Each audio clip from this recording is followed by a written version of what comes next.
tal? Bienvenidos a Ángulos. Gracias por su preferencia y por su compañía. Ya le decíamos, la extorsión en todas sus modalidades ha sido uno de los delitos que ha registrado mayor incremento en los últimos años. El delito de extorsión es el segundo con mayor incidencia en el país. En otros rankings alcanza el quinto lugar. La encuesta nacional de victimización y percepción sobre la seguridad pública en 2018 registra que se cometieron 5.7 millones de extorsiones. Lo más grave es que el 91.6% de los casos se cometió a través de celulares. Bajo esa premisa, una vez iniciado el periodo ordinario de sesiones, el próximo 1 de febrero, diputados buscarán dar salida a una iniciativa para registrar y regular la venta de chips telefónicos, pero sobre todo, y aquí está la clave de esta noticia, para que la extorsión sea considerada como delito grave, que se incluyan todas las modalidades y que ameriten prisión preventiva oficiosa, además de que se aumente a 15 años de prisión, porque actualmente la sentencia es de hasta 10 años. Para analizar estos temas, en el estudio de Mega Noticias tenemos a Rodrigo Moreno González, secretario técnico del PAN en la Ciudad de México. Asimismo, tenemos vía telefónica al doctor Ignacio Morales Lechuga, ex procurador general de la República y de la Ciudad de México, y a Martí Batres Guadarrama, senador de Morena. Buenas tardes. Buenas tardes. Comenzamos contigo. ¿Cómo ves esta propuesta? Yo la veo un poquito subjetivo, ¿no? En la aplicación hay que revisar, ¿no?, este marco, porque tendrían que ser reformas a la Constitución a la Constitución Política de los Estados Unidos Mexicanos y a su vez al Código Nacional de Procedimientos Penales, ¿no?, para elevar la categoría de delito grave, ¿no?, que establece el propio artículo 19 a la Constitución, y también, ¿no?, que amerita la prisión preventiva oficiosa cuando así lo señale el propio juez, ¿no?, a solicitud del Ministerio Público. Aquí lo preocupante podría ser muy subjetivo, ¿no?, porque no sabemos, necesitaríamos mecanismos y una capacitación de los operadores del sistema para saber cuándo se está dando esta extorsión, dónde se está cometiendo y cómo, en dónde se está realizando este tipo de posible delito, ¿no? Bueno, ya es un delito que también lo que quiere es elevar y aumentar la pena. Doctor, ¿cómo está? Muy buena tarde. ¿Cómo la observa usted? Perdón. ¿Me escucha? Sí, Ignacio Morales Lechuga. Sí. Buenas tardes, bienvenido. Correcto. Buenas tardes. O sea, yo tengo una idea. Creo que los problemas no se resuelven elevando la penalidad. Me parece correcto distinguir las distintas hipótesis del cuerpo de delito, pero la elevación de la penalidad no atiende más que a los efectos del todo delito. Creo que en este caso el problema de las extorsiones se reduciría de un plumazo, nada más prohibiendo, como se ha hecho, pero no se ha cumplido, el uso de celulares en todas las cárceles o reclusorios o cerezos. De ahí es de donde parte un gran porcentaje, y además lo reconoce la propia iniciativa del señor senador Martí Batres. Sí. Lo segundo sería que la peligrosidad es muy relativa. No conocen acciones que pongan en peligro la vida, la libertad, la seguridad, o que causen lesiones a las víctimas. Son en todo caso amenazas que tienen el propósito claro de obtener un lucro ilícito. Y como tal, yo creo que habría que calcular o pensar dos veces la calificación de delito peligroso o grave, porque hace tiempo, y antes de la reforma, se consideraban graves 150 artículos. El cambio de sistema de nuestros códigos, esto prácticamente desapareció. Y ahora volvemos otra vez con la reforma al artículo 22 de la Constitución a categorizar 220 conductas para considerar peligrosas o graves, hasta el encubrimiento inclusive, y dictar la prisión preventiva oficiosa. Y eso parece una tendencia muy clara de aplicarse. Se van a llenar las cárceles, se van a sobresaturar sin ningún propósito eficiente, más que tal vez algún afán vengativo. Oiga, doctor. Yo lo pensaría.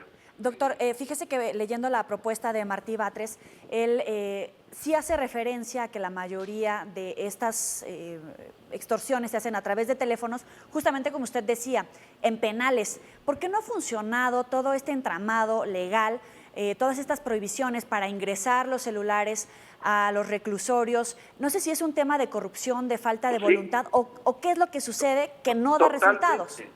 Totalmente, es una clara corrupción dentro de los penales. Entonces, ¿qué? ¿Cambiarle a los funcionarios o qué es lo que no funciona? ¿La ley o los funcionarios o qué? En este caso, funcionarios. Los funcionarios, doctor. ¿Tú qué piensas? Bien, comparto la visión del doctor. Yo creo que tenemos un sistema penitenciario que está olvidado, ¿no? Propiamente, digamos, es el último eslabón de la cadena penal y lo tenemos olvidado. Se han presentado casos como que se genera la extorsión ahí. Sí está prohibido, hay protocolos que prohíben el tener el uso de aparatos dentro de las propias prisiones, de los centros, para que no se esté generando esto. Y ahí es propiamente donde se genera. Este tipo de propuesta también representa para mí, y lo comparto con lo del doctor, lo que señala el doctor, que es como un derecho penal, es un populismo punitivo, ¿no? Porque se había desaparecido anteriormente, ¿no? Y vuelve a aparecer dentro de nuestro catálogo de delitos. Ahora igual, ¿no? Propiamente al artículo 22 de la Constitución, al artículo 19 de la Constitución y al 167, donde sí le van a permitir al propio juez que estos delitos ameriten prisión preventiva oficiosa. ¿Y que se califique como grave, como tal, la extorsión? Es que ya habíamos pasado de un sistema a otro, a un sistema más garantista, donde se iban a dar todos los elementos para la investigación y posteriormente lo último, ¿no? Digamos, la última ratio era la prisión preventiva. Ahora estamos viendo una escalada de tipos penales que quieren establecer más esta prisión preventiva, ¿no? Oficiosa. Doctor, ¿usted considera, como lo dice hace un momento Rodrigo Moreno, que es populismo punitivo? Bueno, yo creo que es una vuelta también, aparte de una publicidad alrededor del tema penal, a un sistema que diríamos es parecido al de Grecia, draconiano, con penas excesivas, pero que ya hemos visto que eso no funciona, fracasa. Y lo digo desde Solón. Solón no utilizó el Código Penal para gobernar, utilizó las reglas propias de la política. Y eso es lo que está haciendo falta en materia penal. Temas políticos, sociales y económicos. Y con eso sí se reduce la incidencia delictiva de manera decidida.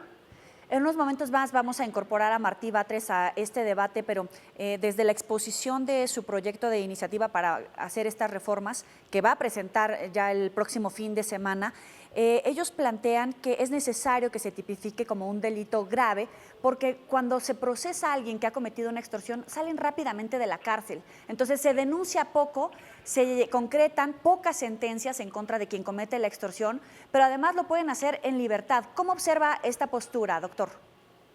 Yo creo que el tratamiento de un proceso penal debe ser la regla, y la excepción solamente aquellas conductas que marquen señales una verdadera peligrosidad al estar en contacto con la sociedad. Si en este caso una persona acusada de extorsión, que tenga una familia que esté dependiendo de él y que no represente amenazas para la vida, la libertad o la salud de los terceros, yo creo que se le pueden poner restricciones a la libertad y dejarlo que trabaje y mantenga a su familia, porque los reclusorios nada más son depósitos de seres humanos, bodegas buenas para nada, escuelas de criminales o de delincuentes. Ahí está la postura del doctor Ignacio Morales Lechuga. También tengo aquí en nuestra mesa a Rodrigo Moreno González y le doy la bienvenida a Martí Batres, quien va a hacer esta propuesta el próximo 1 de febrero. Ya la va a presentar. Martí, gracias por estar con nosotros. Bienvenido. Muchas gracias. ¿Me escucha bien? Sí, tú escuchaste, estaba hablando el doctor Morales Lechuga sobre estas reservas, sobre si se debe tipificar o no como delito grave. Le exponía que muchas veces cometen el delito de extorsión y salen rápidamente, pero que hay posturas, porque dicen que llevar en reclusión el proceso para enfrentar una posible sentencia por el delito de extorsión, a lo mejor no es necesariamente la que da mayores resultados porque van a tener mucha gente en reclusión. Mire, hay un debate que se dio en el Senado de la República Sí. que llevó a incorporar en el listado de delitos que ameritan la prisión oficiosa un conjunto de ilícitos, sobre todo aquellos relacionados con el crimen organizado y la corrupción, entre otros temas. Se incorporaron algunos de los delitos que se considera tienen el impacto más dañino en la sociedad. Desde mi punto de vista, debió haberse incorporado también el delito de extorsión, porque tiene que ver con la filosofía, con la idea que subyace en la reforma que se hizo recientemente. ¿Por qué? Porque la extorsión es una actividad hacia la que se ha desplazado la delincuencia organizada en los últimos años. Este delito de extorsión está afectando gravemente a la economía, afecta a los empresarios, afecta a los comerciantes establecidos, afecta a los productores del campo, a través de lo que se conoce como el llamado cobro de derecho de piso, Sí. o venta de protección. Pero hay otra variante importante del delito de extorsión, que es el condicionamiento que ejercen servidores públicos sobre establecimientos, comercios y empresas para solicitarles dinero a cambio de otorgar los permisos que por ley les corresponden. Entonces, si la reforma que se hizo recientemente buscó convertir en delitos graves que ameritan la prisión oficiosa aquellos delitos relacionados con el crimen organizado y la corrupción, la extorsión tiene que estar en ese listado. Esa es mi reflexión. ¿Por qué? Porque si se está atacando de esta manera determinados delitos y que tienen que ver con la delincuencia organizada y no se incluye la extorsión, lo que puede generarse es una orientación del crimen organizado hacia la extorsión, o que no se castiga de la misma forma diversas actividades que corrompen la función pública. Por eso es que he presentado esta iniciativa para que la extorsión se encuentre en el listado de delitos que ameritan la prisión oficiosa, que es en el artículo 19 de la Constitución Política de los Estados Unidos Mexicanos. Sí. Ese es el planteamiento de mi propuesta y te agradezco mucho tu atención. Que pases un bonito día. Senador, ¿no me acepta una pregunta? Pues ando en otras actividades.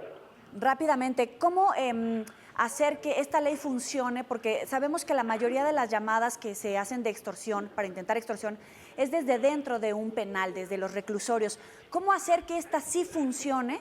Porque ha habido muchas medidas para evitar justamente que se ingresen celulares a los centros penitenciarios, pero sigue pasando. ¿Es un tema de corrupción de los funcionarios o a qué atribuye que se siga cometiendo este delito con celulares desde adentro de las prisiones?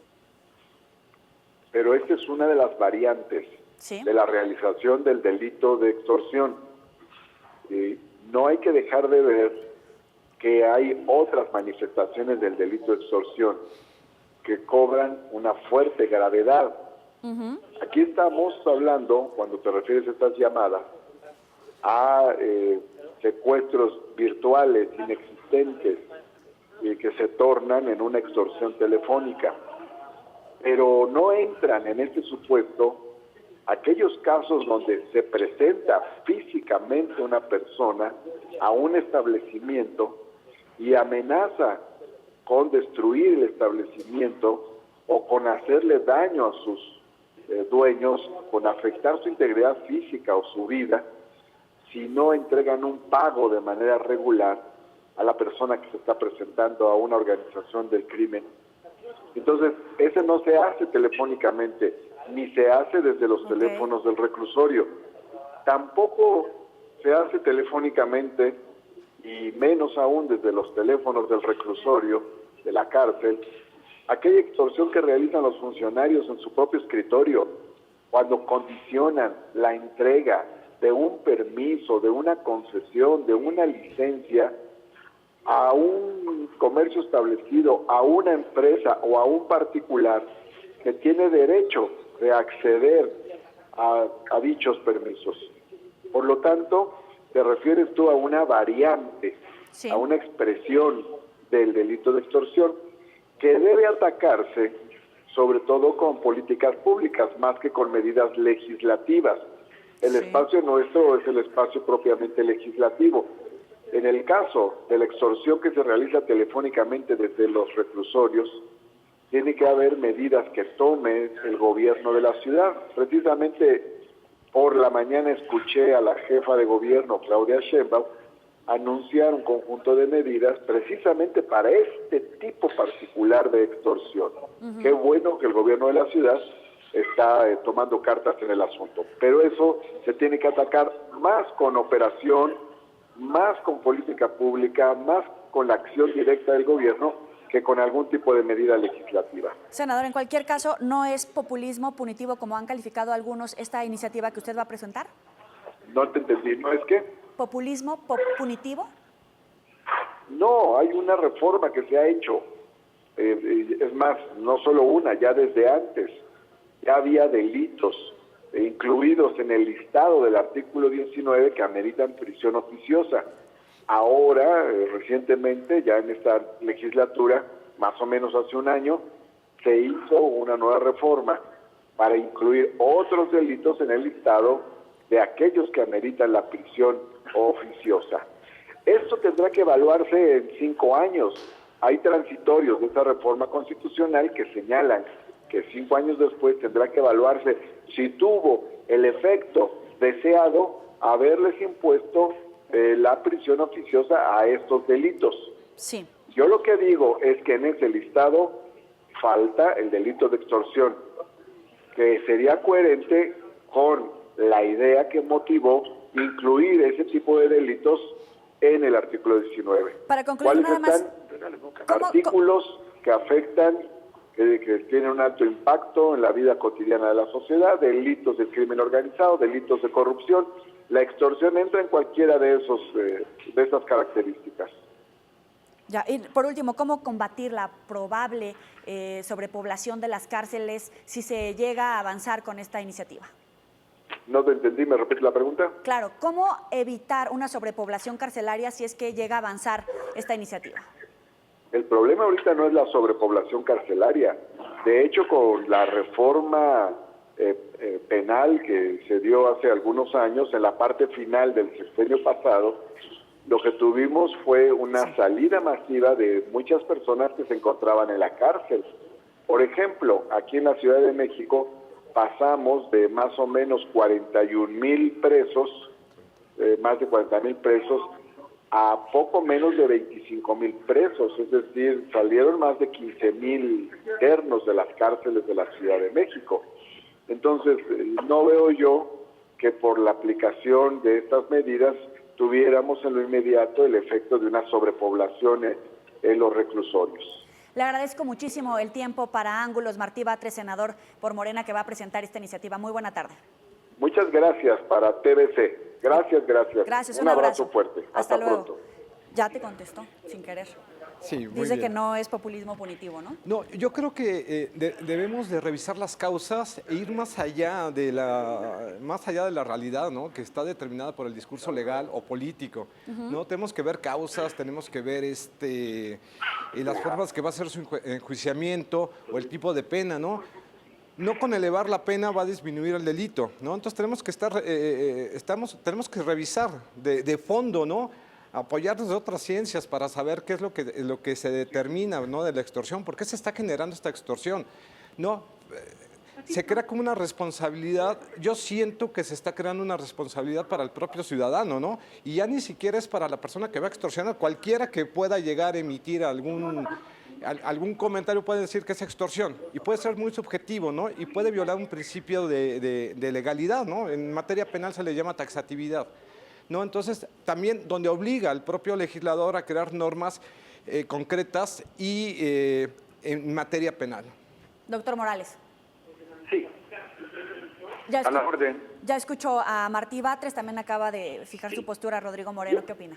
Sí, yo celebro que el senador Batres tenga la preocupación de la extorsión y de la delincuencia organizada. Sin embargo, no toda extorsión es originada por la delincuencia organizada, ni toda delincuencia organizada se expresa nada más con extorsiones.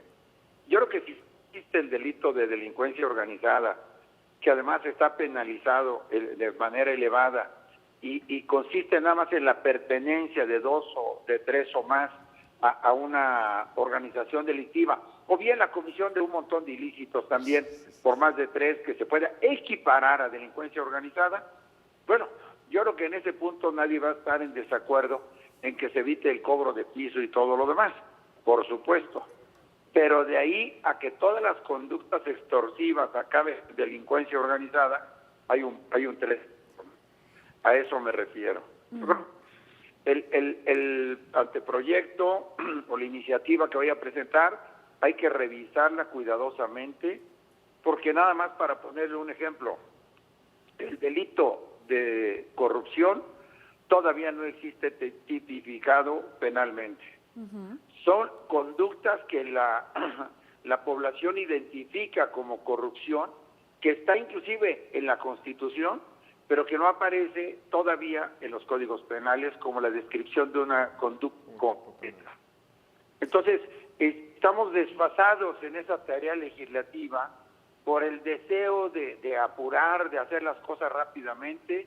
Yo no sé si estén pensando que en el 2021 no van a tener un refrendo del voto de los ciudadanos y por esa razón estén haciendo las cosas tan rápido y que se me permita decir, mal hechas, con falta de técnica legislativa, con falta de cuidado, con falta de depuración.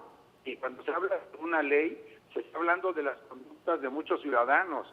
Así que hay que ser muy cuidadoso en la redacción del cuerpo del delito y ser muy cuidadoso en las penas que se vayan a aplicar. Sin embargo, le reitero, a mí me parece muy justificada la preocupación de los senadores, no solamente del senador Batres, en reprimir este tipo de conductas. Nada más que hagámoslo correctamente. Claro, pero una persona que se dedica a cometer este tipo de delitos, la extorsión, en cualquiera de estas variantes que observamos, ¿de verdad se asusta si le dice, te van a dar 15 años de cárcel, ya no lo voy a hacer? Porque ahora está tipificado penalizado hasta con 10 años, ¿de acuerdo? ¿De verdad puede reducir la incidencia el hecho de que se suban las sentencias de cárcel a cada uno de estos delitos? Porque se habla de la extorsión hasta 15 años. ¿Puede tener una modificación?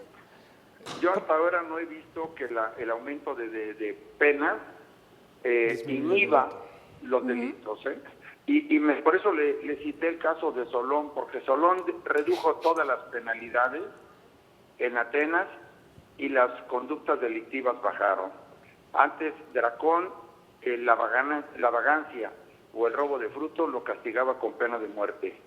Cuando llegó Solón, rehizo la economía y la confianza de la ciudadanía en la autoridad, mejoró la justicia, fue muy cuidadoso en ese punto y bajó todos los delitos y bajó la incidencia delictiva, pero aumentó la justicia, aumentó la equidad y aumentó también la distribución del ingreso. Sí, seguro. Yo comparto igual, ¿no? Para poder, ¿no? realizar las investigaciones que se podría dar con extorsión, necesitaríamos también una profesionalización de sus propios operadores, ¿no? Es decir, de la misma policía, o tener los peritos que identifiquen los teléfonos, ¿no? También nos estaríamos llevar un registro, ¿no? Sobre los chips o sobre tus números, ¿no? Que también es importante ver que el propio código y también la materia penal habla sobre la reserva de la confidencialidad, ¿no? De la información de las personas. Entonces también podríamos estar violando otro tipo de derechos que estén consagrados en la propia Constitución. Rodrigo, pero incluso todos recordamos que ya hubo un sistema donde te pedían tus datos, teléfono, toda tu información confidencial, y de repente nos enteramos que estaban vendiendo estos padrones que te vendían literal el catálogo completo con tu nombre, tu teléfono, y que era de dominio público. ¿Tenemos la confianza y podemos confiar en las autoridades para garantizar que va a haber un trato de confidencialidad de nuestros documentos, de nuestros datos, si es que se empieza a registrar estos chips? Es que ahí tendríamos que dividir dos partes, ¿no? Una, lo que lleva el Ejecutivo, ¿no? Porque son acciones que va a desprender el Ejecutivo para realizar y guardar este tipo de datos o esta información, que ya están reguladas por ley. Y otra es la que tenga que llevar el órgano jurisdiccional, ¿no? Propiamente para la investigación, determinar en dónde se está presentando. Si va a ser una coordinación, hasta podría ser un poco temeroso, porque estás hablando de dos poderes distintos, uno que tendrá que llevar y propiamente procurar administrar la justicia, y el otro que lleva un registro, ¿no? Sobre los datos o la información de cualquier ciudadano, ¿no? Sí. Entonces yo creo que ahí tendríamos que cuidar esa parte, ¿no? Doctor Morales. Sí, a la orden. Le preguntaba hace un momento a Rodrigo, ¿de verdad podemos confiar en las autoridades para darle toda nuestra información para llevar este registro de chips telefónicos como plantean en esta iniciativa? Yo soy partidario de tener un Estado, una sociedad fuerte y un Estado al servicio de la sociedad. El derecho penal tiene un principio que consiste en la mínima intervención. Es decir, mientras menos se aplique el derecho penal, el Estado es más democrático, más justo y más respetuoso de las libertades. El abuso del derecho penal es característico de la dictadura. Entonces yo no estoy de acuerdo en que se le entregue a nadie datos particulares de mi familia, ni de mí, ni de los demás ciudadanos. Esos son nuestros, de nuestra familia. Estoy de acuerdo con la actitud que el INE ha seguido. Por último, hoy el secretario de Seguridad decía que van a comenzarse a ver los resultados del combate a la inseguridad, que pasa también por la comisión de estos delitos, probablemente hasta finales de año, ya estamos hablando de diciembre. ¿Cómo acelerar esta rendición de cuentas, que se vaya reduciendo el índice delictivo, el sentimiento de inseguridad que tenemos los ciudadanos? ¿O nos tenemos que esperar hasta diciembre, cuando pasen todas estas leyes, a ver si en este segundo año de gobierno ya hay resultados, doctor? Siempre nos abren expectativas que no se cumplen. La verdad es que deberían dar cada semana o cada mes un resultado exacto de las acciones, de las sentencias, de cuántos se detuvieron y sobre todo de cómo van todos los procesos judiciales, cuando menos en números. Porque hoy por hoy lo que campea en México es una elevadísima impunidad, una insuficiencia de la policía, de las autoridades municipales, estatales y federales para brindar seguridad pública al ciudadano. Estamos como nunca habíamos estado en materia de inseguridad. El temor ya se volvió pánico y las gentes se han vuelto prisioneras de sus propias casas porque no se atreven a salir a virtud del miedo que cunde entre muchísimas personas. Nada más que se dé una por Guanajuato, ya tuvo cuántos muertos este fin de semana, o por Veracruz, o por Guerrero, por donde quiera, aparecen cruces todos los días y muertos. Así que yo creo que debemos exigirles que nos entreguen resultados y no de aquí a año, que nos los entreguen todos los días, porque no se olviden que ellos son los que nos sirven y nosotros los que mandamos. Brevemente, Rodrigo, para cerrar. Sí, yo nada más, el tema, ¿no? Se han incorporado nuevas corporaciones, ¿no? a la seguridad pública, que no han tenido propiamente sus efectos, que lo estamos viendo que realizan otro tipo de actividades como la Guardia Nacional, ¿no? Donde estamos viendo una creciente escalada de la delincuencia, ¿no? Propiamente del índice delictivo, ¿no? Nunca antes visto, ¿no? Se pueden hacer algunos tipos de comparaciones con años anteriores y vemos la creciente, ¿no? También que el 2% solamente se conoce, ¿no? Del 98% que se denuncia, el 2% es el que llega a tener una sentencia, y hay que saber cuál fue condenatoria y cuál fue absolutoria, ¿no? Entonces tenemos un modelo de justicia que para mí no es modificar la ley, lo que se tiene que modificar es la capacitación y la profesionalización de los propios operadores. Tenemos la ley no necesita reformas, sí los operadores. Es Rodrigo Moreno y también el doctor Ignacio Morales Lechuga. Gracias a ambos por participar en este debate. ¿Qué nos tienes, Bere? Así es, muchísimas gracias, Joely. Pues yo los invito a que se queden con nosotros en Así lo entiendo. Hoy, sin duda alguna, estaremos analizando a fondo la facturación falsa y sus implicaciones. Además, estaremos hablando de pues, las nuevas cifras de violencia que hay en México, incluyendo, por supuesto, la extorsión y la ley antiextorsión y cómo va a funcionar. Así que los espero en unos minutos, no se muevan. Así lo entiendo con Bere y nosotros aquí en Ángulos, justamente sobre este tema, concluimos. Pásela muy bien, quédese con nosotros.